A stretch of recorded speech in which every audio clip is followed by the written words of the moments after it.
Bien, el día de hoy, ya como cierre de esta clase de potencial eléctrico, pues vamos a discutir algunos ejercicios, pues básicamente que abordan todo el contenido que nos interesa sobre esta temática.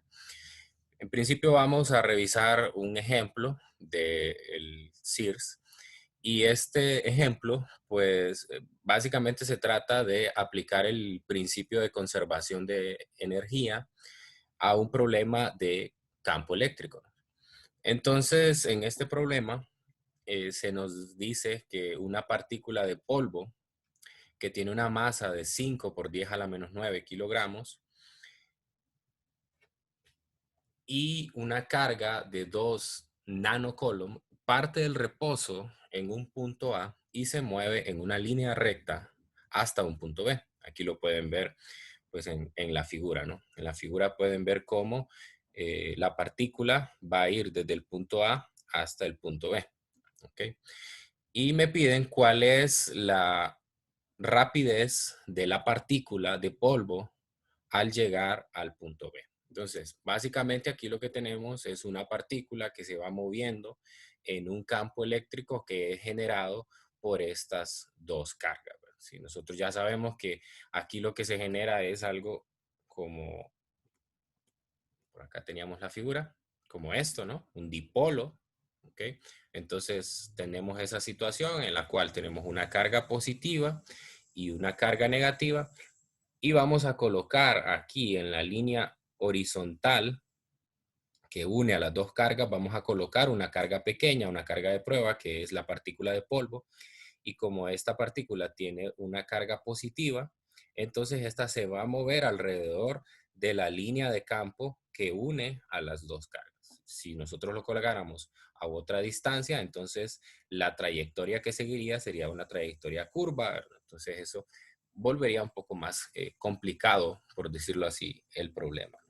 Entonces estamos frente a esa situación, la partícula se va a mover. Hay que recordar en este caso que la partícula se mueve a través de un campo eléctrico eh, y hay una fuerza sobre esa partícula que provoca ese movimiento. Esa fuerza es la fuerza eléctrica y esa fuerza eléctrica es una fuerza de tipo conservativo. Por lo tanto, podemos aplicar el principio de conservación de energía para o entre los puntos A y B. Entonces, precisamente eso es lo primero que hacemos.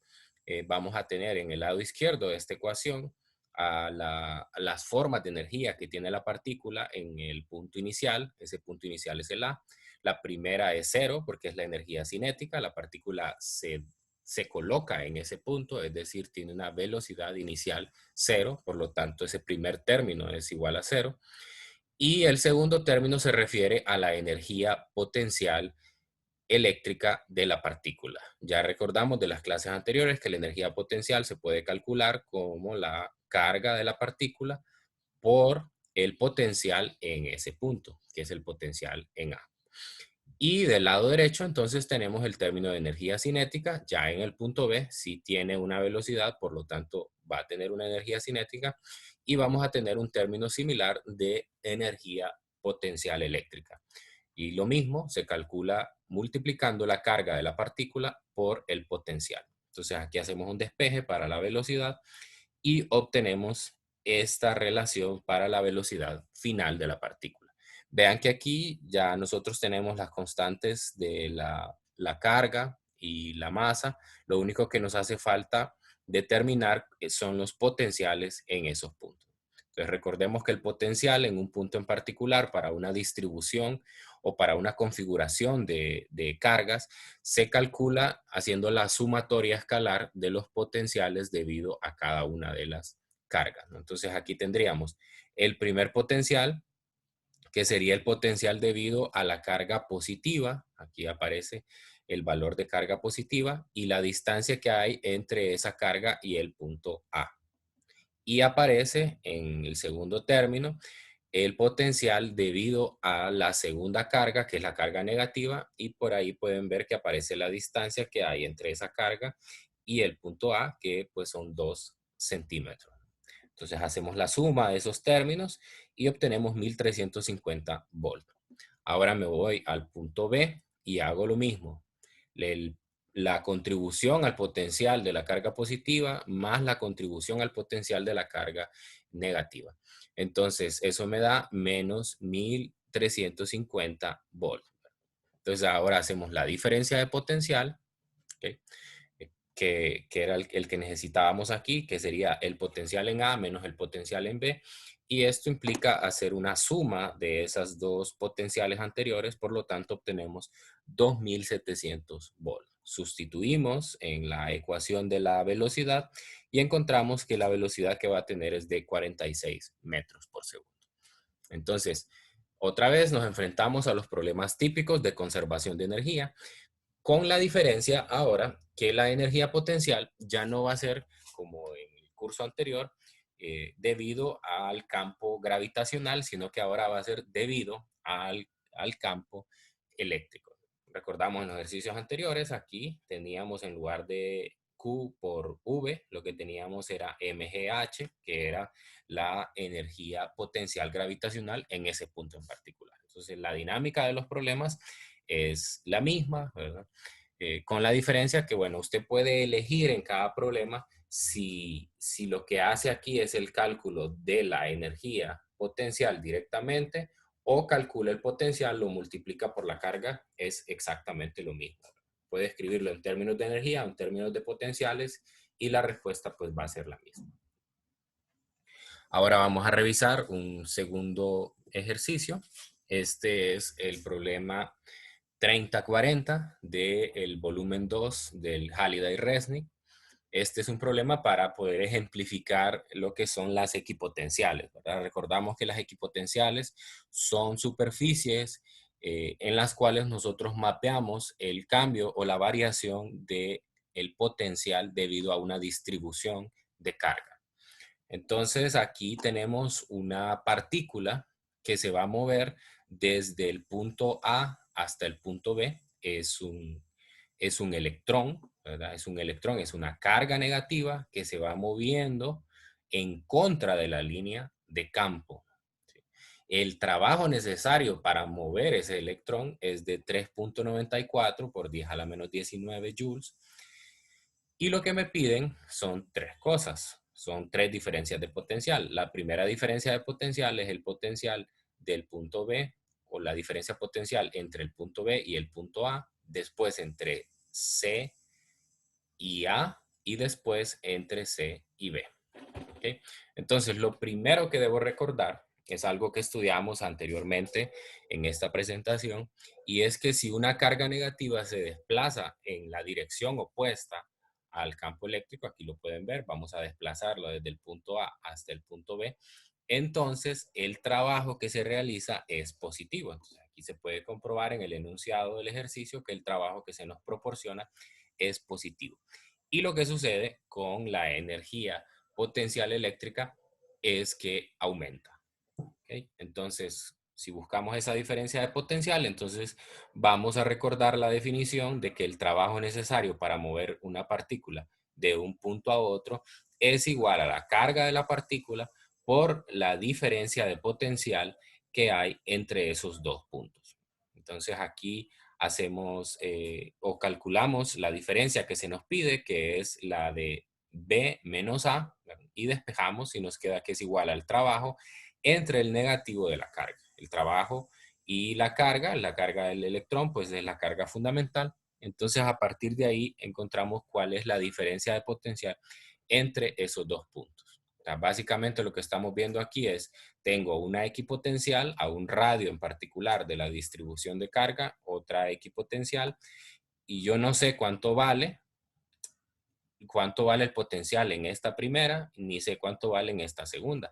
Pero mediante una carga de prueba, que en este caso estoy usando un electrón, yo puedo hacer la medición de esos potenciales a esos puntos en particular. Ahora vamos a calcular las otras dos diferencias de potencial. En el inciso B me piden calcular la diferencia de potencial entre el punto C y el punto A. Entonces, estos hay que identificar los puntos, el punto A y el punto C.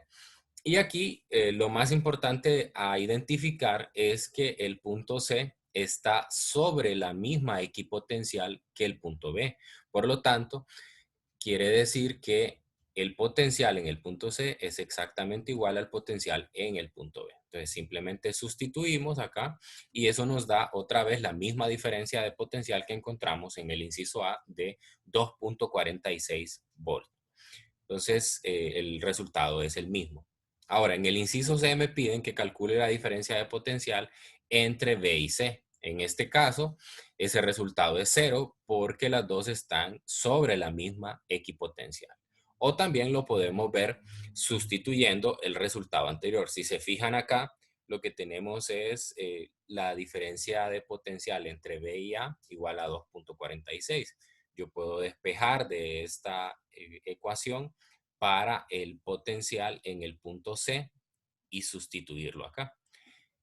Y a partir de ahí, entonces hago la sustitución de los valores que ya tenía anteriormente y lo que puedo encontrar es que al restarlos eso me va a dar cero.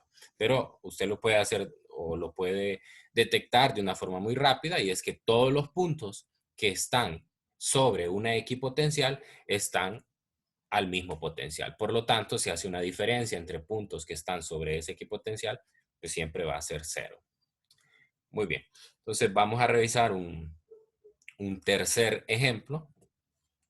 En este ejemplo es el problema 2351 del texto de física universitaria. Entonces aquí se nos dice que en el origen se sitúa una carga puntual Q1. Aquí lo pueden identificar en la figura. Se coloca una carga Q1 en el origen y en el punto que está a 20 centímetros del origen, sobre el eje X se coloca una carga 2. Entonces, estas dos cargas van a estar fijas y yo voy a colocar una tercera carga y esa tercera carga se va a ubicar entre la carga 1 y la carga 2, pero siempre sobre el eje X, ¿verdad? A cualquier distancia sobre esta. Entonces, en el inciso A me dicen o me preguntan cuál es la energía potencial del sistema de tres cargas si la carga 3 se coloca a una distancia X de 10 centímetros, o sea, exactamente en el medio de las dos cargas, de Q1 y Q2.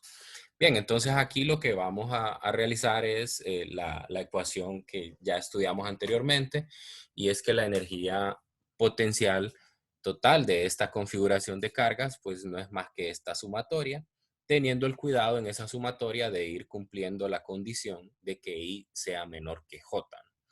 Y ahora es un poco más fácil porque solo tengo tres cargas, entonces solamente hay tres términos que me van a dar la combinación solicitada. Solamente cuando I es igual a 1, J es igual a 2, cuando I es igual a 1, J es igual a 3 y cuando I es igual a 1 y J es igual a 3. Solamente en ese caso se cumple que el primer índice es menor que el segundo. Entonces ahora pues nada más nos resta sumar todos estos términos, ¿verdad? Sustituirlos, ¿verdad? Y sumar y obtenemos que la energía potencial es de 3.59 por 10 a la menos 7 joules. Bien, entonces esto no es nuevo, es decir, hemos hecho ya problemas similares a esto. Lo que es un poco más desafiante es el inciso B, porque me dice que dónde debe situarse una carga Q3 para que la energía potencial del sistema sea igual a cero. Recordar que ya se me pone una condición en el ejercicio de que la carga Q3 debe colocarse en el eje X y además debe de estar entre la carga 1 y la carga 2. Obviamente en el espacio hay más puntos donde puedo conseguir una energía cero, pero ya el problema me está condicionando que esa carga debe de estar ahí. Entonces, vemos la siguiente figura, colocamos la carga en un punto arbitrario sobre el eje X y entre las dos cargas, entonces le colocamos una coordenada en X variable, ¿verdad? No la conozco, precisamente eso es lo que estoy buscando. Y entonces ahora los radios para encontrar la energía, pues para R12, la distancia entre la carga 1 y la carga 2 es de 20 centímetros. La distancia entre la carga 1 y la carga 3 es X y la distancia entre la carga 2 y 3 pues sería la diferencia de la distancia que hay entre la 1 y la 2, que son 20, y la distancia que hay entre la 1 y la 3, que es X. Y eso me va a dar esta distancia que sería 20 centímetros menos X, o escrito en metros, 0.2 menos X. Entonces, aplico la misma ecuación anterior con la diferencia que ahora la voy a igualar a cero porque precisamente ando buscando qué valor de X me da una energía potencial igual a cero. Entonces, sustituimos. Aquí nos va a quedar la multiplicación de las cargas entre la distancia. Y aquí cancelé o eliminé la constante eléctrica, ¿verdad? Porque la puedo pasar a multiplicar al otro lado y solamente me va a quedar el término o los términos del paréntesis. Bien, entonces aquí en función de reducir esta ecuación, porque ahora ya el problema se limita a resolver una ecuación de tipo racional. Entonces para hacer eso y que me quede un poco más simple, pues yo identifico que en cada término aparece la multiplicación de dos cargas. Entonces al hacer la multiplicación de dos cargas, prácticamente lo que estoy haciendo es obteniendo un número del mismo orden, un número del orden de 10 a la menos 18, porque la carga 1 y por la carga 2 lo que me da es menos 12 por 10 a la menos 18, la carga 1 por la carga 3 me da 8 por 10 a la menos 18, y la 2 por la 3 menos 6 por 10 a la menos 18. Entonces, el, aquí tengo un factor común y es este por 10 a la menos 18. Entonces lo voy a eliminar porque tengo un 0 del lado derecho, con el objetivo de que los números no me queden tan pequeños. O sea, si yo sigo arrastrando estas constantes, cuando ya me toque sustituir al final en la ecuación, entonces las cantidades me van a quedar con órdenes muy pequeños y va a ser un poco incómodo trabajar con ellas, ¿no? Entonces simplemente cancelo el orden y solo me quedo aquí con un menos 12, ¿verdad? Que es el que me da la multiplicación de las cargas. Luego copio lo demás. Aquí un 1.6, que es la multiplicación de 8 por punto 2. Y aquí un menos 1.2, que es la multiplicación de 6 por punto 2. Entonces la ecuación ya se ve un poco más amigable. Y nosotros ahora lo que procedemos es a operar los factores que están ahí. Al operar eso, entonces resulta que nos queda una ecuación de tipo cuadrática, y para encontrar la solución, pues entonces solamente aplicamos la fórmula cuadrática y a partir de ahí obtengo dos respuestas. La primera respuesta es aproximadamente 36 centímetros. 36 centímetros no tiene sentido físico, ¿verdad? Porque 36 centímetros ya estaría a la derecha de la carga Q2 y ya el problema me condiciona de que la carga Q3 debe estar sobre el eje X y entre la carga 1 y la carga 2. Por lo tanto, esta respuesta no es posible. Entonces vamos a tomar la segunda respuesta que me da 7.4 centímetros. Eso tiene más sentido porque 7.4 centímetros está a la derecha de la carga Q1 y a la izquierda de la carga Q2, que es justamente lo que me solicita el problema. Bien, entonces es un problema similar a los anteriores, ¿verdad? Pero con este componente del inciso B de poder encontrar puntos donde la energía potencial es igual a cero. Similar a aquellos problemas que resolvimos anteriormente para el campo eléctrico, de determinar dónde el campo eléctrico es igual a cero. Bien, entonces vamos a revisar un último ejemplo. Este es el problema 30.15 del texto de Halliday-Resnick. Entonces aquí lo que se nos dice es que tenemos tres cargas que están colocadas en las esquinas de un triángulo equilátero, como lo ven en esta figura. Las tres cargas son del mismo valor, el mismo signo, y cada lado del triángulo es de 1.72 metros de lado. Entonces me dice que se abastece de energía a razón de 831 watts. ¿Cuántos días se necesitarían para mover a una de las cargas al punto medio de la línea que une a las otras dos? Entonces lo que yo voy a hacer es aplicar un trabajo sobre una de las cargas y moverla a una distancia o a un punto en particular. Entonces, en este caso, usted lo puede hacer con cualquiera de las tres cargas, porque recuerde que este es un triángulo equilátero, entonces cualquier movimiento que haga le va a dar exactamente lo mismo. Yo elegí mover esta carga que está en la parte de arriba hasta el punto que está justamente en medio de las dos cargas inferiores. Y entonces ese trabajo que se necesita para mover esa carga es de 831 watts. Bueno, no es un trabajo, en realidad es una potencia, ¿no?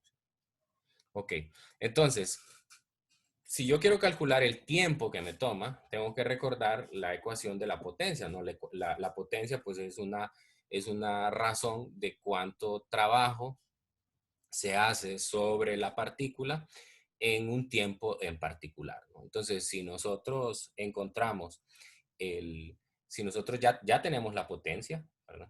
Y si nosotros encontramos entonces cuál es el trabajo necesario para moverla, entonces podremos encontrar cuál es el tiempo que se requiere para hacer ese movimiento.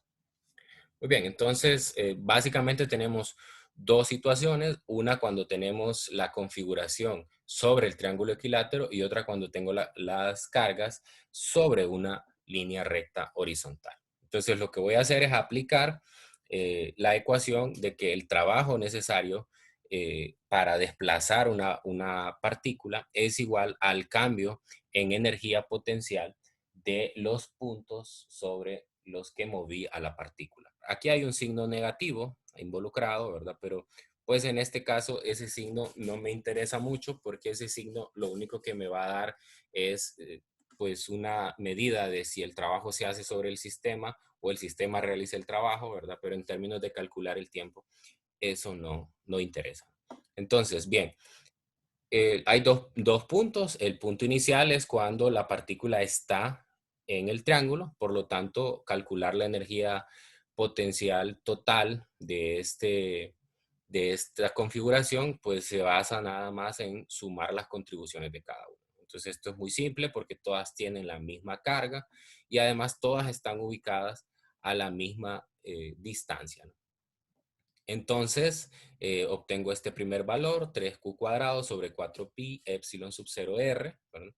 Y para el segundo caso, cuando ya la partícula está en el punto final, entonces aquí cambia un poco la situación porque los valores de carga siguen siendo los mismos para las cargas, pero cambia la separación que hay entre ellas, ¿verdad? Entonces aquí hago la corrección, ¿verdad? Para los primeros dos términos, ya la separación ya no es R, sino que la mitad de R, y ahora pues obtengo un término similar al anterior.